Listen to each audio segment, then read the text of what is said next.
This is really quite horrible, and it's breaking news. So what just happened is you had a graduation ceremony at a military academy in Syria, in Homs, and a drone came and killed.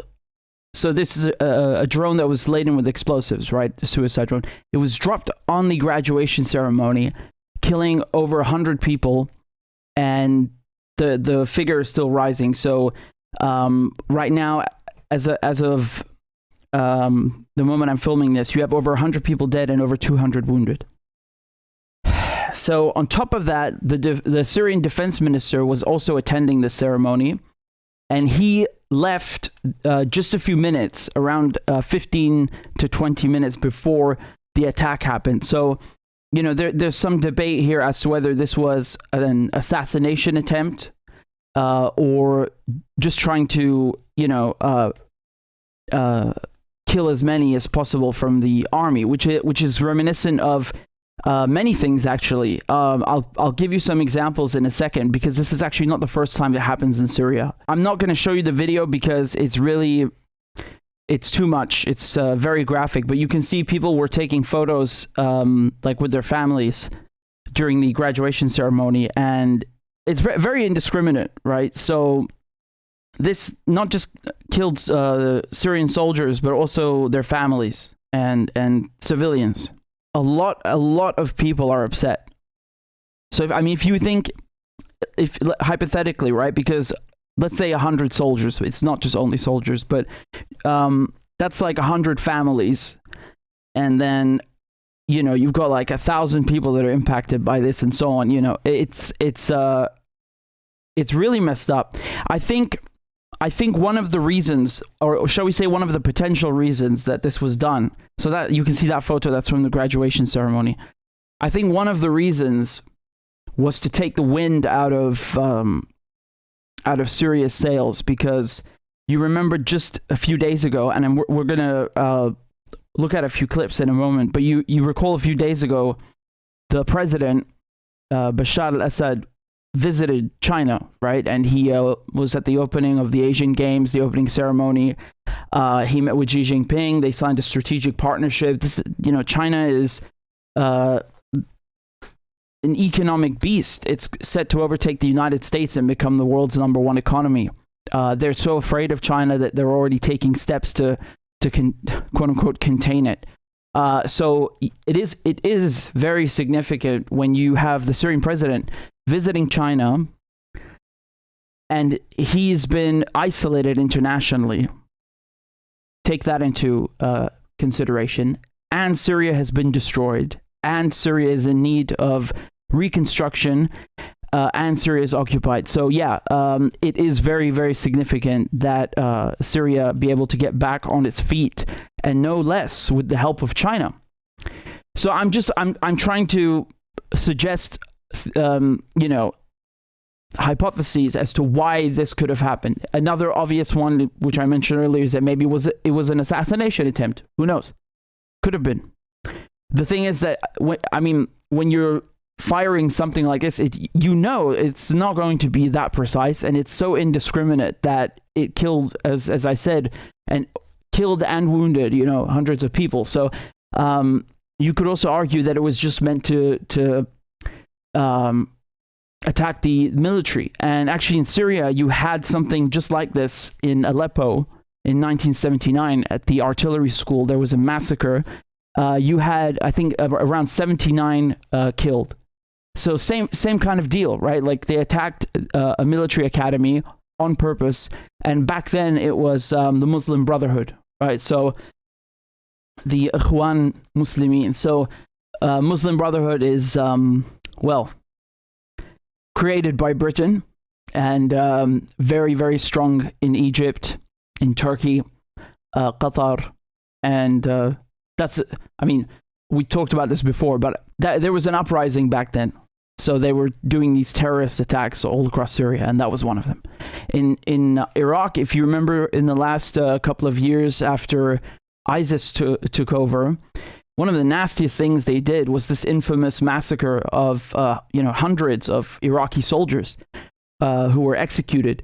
And this was also targeted at just, like getting rid of as many soldiers as possible. So you've had things like this before, and it's not unreasonable to think it be the same or to liken it. Now, the Syrian army basically have started responding by bombing the crap out of Idlib. So, okay, I'm again going to pull out the map for you.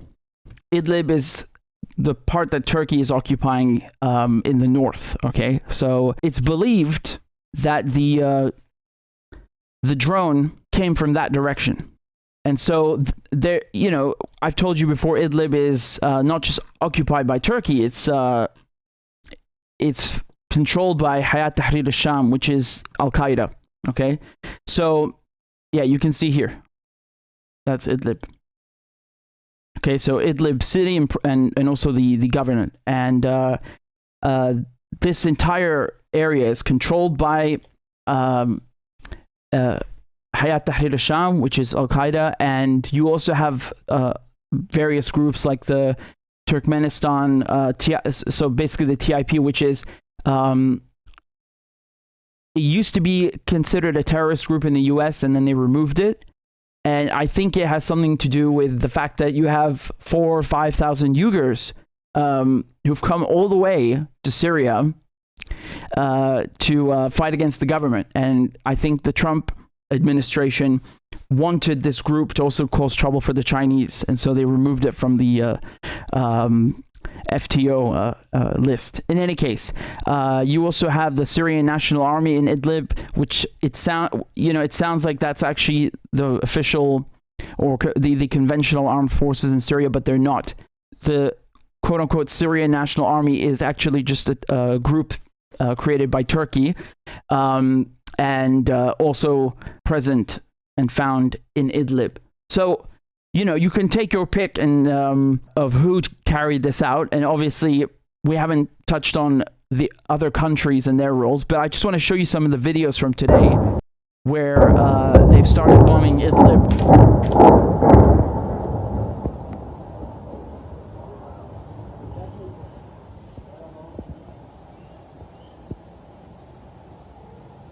I understood that the electricity is also out.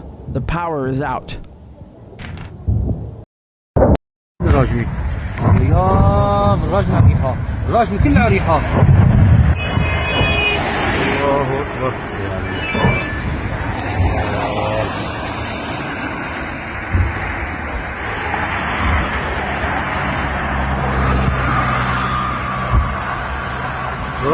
كاملة على أريحة.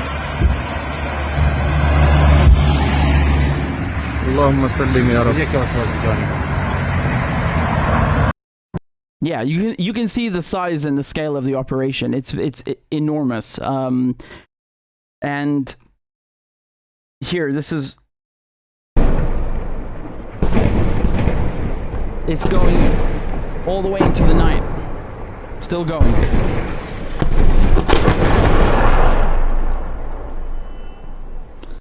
Yeah, I would not want to be in Idlib tonight, I can tell you that. So now, of course, you will have Israel and the United States and Turkey, who also might be potential assailants, right? Because the United States, let's look at who benefits from this situation, right? As I told you, these groups, which, by the way, all of them are funded and or controlled by Israel, the United States, Turkey, and then, of course, when it was a few years back in the war, they were even more numerous.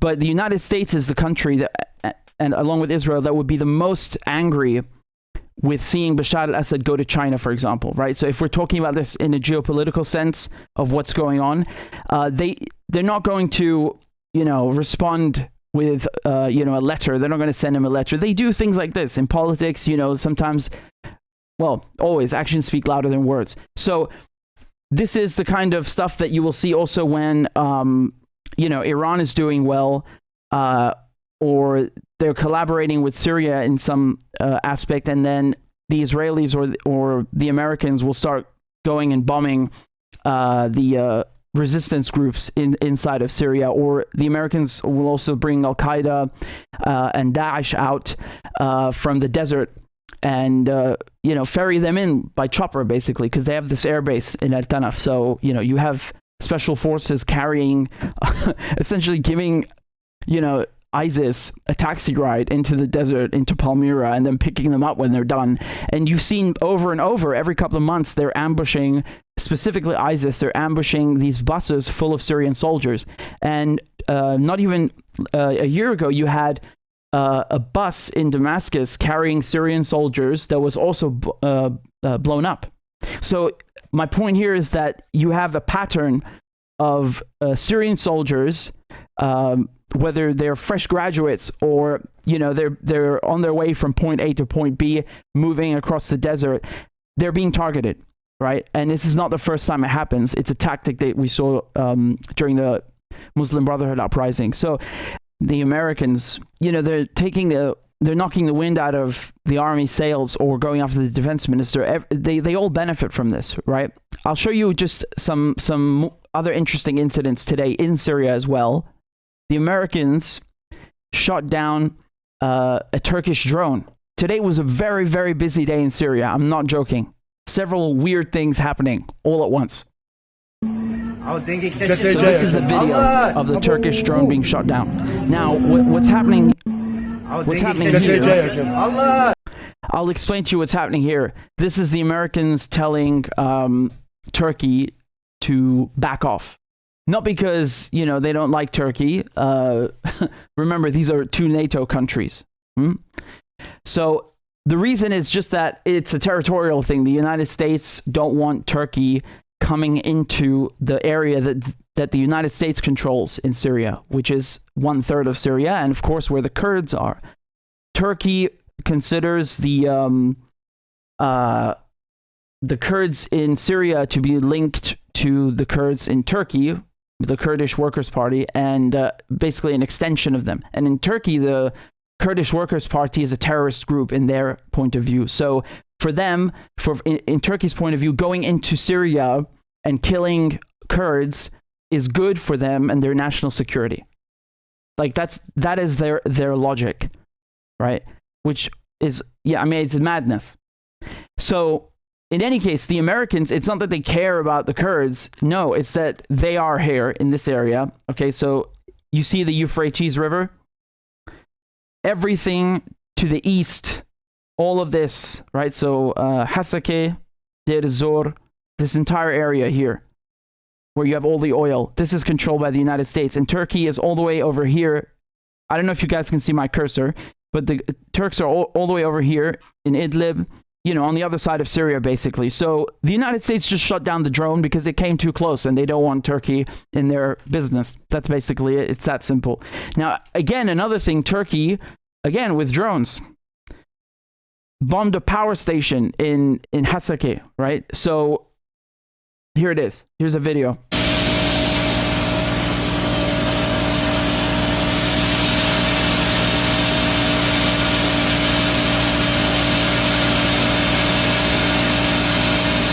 Yeah, it's been quite an eventful day, and everything using drones. I find this attack really messed up because the fact that you have to wonder who it was, and there's like 50 different possibilities, it kind of shows you how bad and serious the situation is, right? Like, it's crazy that you have to think, well, was it the Americans? Maybe it was the Israelis. Maybe it was Turkey. Maybe it was a group that is funded by Turkey. Maybe it was a group funded by the United States. Maybe it was ISIS. Maybe it was... who the hell knows? That's the problem. The fact that this is a graduation ceremony, so that people are going to bring their families there. So I think whoever planned this, and this definitely was planned, must have known that, okay, it's not just soldiers that are going to be caught and killed. It's going to be soldiers and their families. Because it's a graduation ceremony, right? So there's something very sick about that, something very sinister. I'm not going to tell you definitively who it was because I really genuinely don't know. But I think the fact that they're bombing Idlib in response and that the drone is reported to have come from that direction because it flew 120 kilometers, they're saying. Yeah. I wanted to make fun of the people that you find in the Syrian opposition because I swear to God, I am kidding, but they really think like this. And if you go online and look for it, you'll find it. You will have people right this second who will be saying that Bashar al-Assad is actually the one who caused the drone strike on the military academy and killed, 100 people. This is like how they think. Everything is his fault. It's Iran's fault as well. And, they really think like this. They're just like obsessed with al-Assad. They're his biggest fans. You have to ask yourself, well, who possesses this kind of technology and who has the incentive to use it? Who is in that direction? The Americans, obviously, they have people everywhere, but their troops are not in that direction. It's Turkey, and it's the groups that Turkey supports, right? So, as I said, HTS or SNA, there's Turkmenistan party as well, Islamist party, so the one with 4,000, 5,000 Uyghurs. These are all groups that have been classified as terrorist groups, in the EU, in the US. Now, just because they put them on a list doesn't mean they don't work. Just because the United States puts, let's say, I don't know, Al-Qaeda or ISIS on a terrorist list, it doesn't mean that they're not going to go behind the scenes and work with them, either directly or by proxy. So, if you look at what happened in Europe, whether it's in Madrid or it's in London or it's in Paris or even 9/11, or in Germany, every single time there's a terrorist attack, the assailants, every one of them is already known to the security services and the intelligence agencies, every single one of them. And they just so happen, I love the touch that one of them dropped a Syrian passport in Germany, that 9/11 touch. The 2 skyscrapers come down, but a passport survives. They should build planes out of the passport material. I'd like to know what that was. They used that again in Germany. They thought I forgot. I didn't forget. So, my point here is that there's something really wicked and weird about that. And they just like basically do nothing. They have them on record. They know who they are, but they just let them do whatever they want. They just never ever manage to actually do something to stop them beforehand. I don't know. I find that weird. At the very least, it's incompetence. Can we agree on that? If it's not bizarre or something fishy about it, then at least let's agree that they're incompetent. In any case, Jolani, who is running HTS, you guys remember I showed you this interview and watched through it first and suffered through it, where I believe it was PBS, right? They did an interview with the head of Al-Qaeda in Syria, who's Jolani. And this guy is, they dressed him up in a suit, which is funny because, they tried to like make him look like some kind of gentleman when he's a terrorist. He even has a bounty on his head in the United States. And PBS, obviously, they had to have some shady contacts to get into Syria illegally through Turkey, and then also be able to get past HTS and sit down with the goddamn leader and film him for an hour and speak with him. You don't just get access to someone like that without some friends in dark places. In any case, it was really like some kind of, besides the fact that he looked funny in a suit, it's like they were trying to make Western audiences warm up to him, or rather warm to him and kind of, make him look like an acceptable terrorist, right? Anyway, he, as I said, is running HTS, and HTS are in Idlib, and that's where this drone came from today. So there's really a bunch of possibilities here, and any one of them could be correct. Any one of them could be true. I don't think that as much as Turkey would perhaps like to, I don't think that they would straight up do it themselves. It could very well be that they simply accidentally left this technology lying around, and it ended up in the hands of one of these groups accidentally. And of course, they do things by proxy. You have to remember, the whole war in Syria is by proxy. Every group that works there is there on behalf of somebody else. Okay, that's how the whole war works. A lot of these groups are now gone, or they integrated and assimilated with other groups. But you had Faylaq al-Sham, I think, which was Muslim Brotherhood, so funded by Qatar, and other Salafi and jihadist groups that were funded by the U.S. or by England, or by Turkey or by Israel. Al-Qaeda was working with Israel, and it's always by proxy. Nevertheless, you do have countries there directly now, since 2019, and although the front line hasn't changed, things in Syria are changing, because you're seeing a process of assimilation now, and you're seeing the president being brought back into the fold a lot, not just with Arab countries, but now, as I was saying, with China, with Russia, with Iran. So he went and visited those countries. He visited Saudi Arabia. He visited the UAE. All of this in the span of barely 1 year. So that is very, very significant. And the only countries that are looking at this and getting very annoyed and angry at this are the United States and Israel. And of course, Turkey, it's very difficult with Turkey to gauge them, because they're not just geographically, like Syria, at a crossroads, but Turkey is both a NATO country and a good friend of Russia's, right?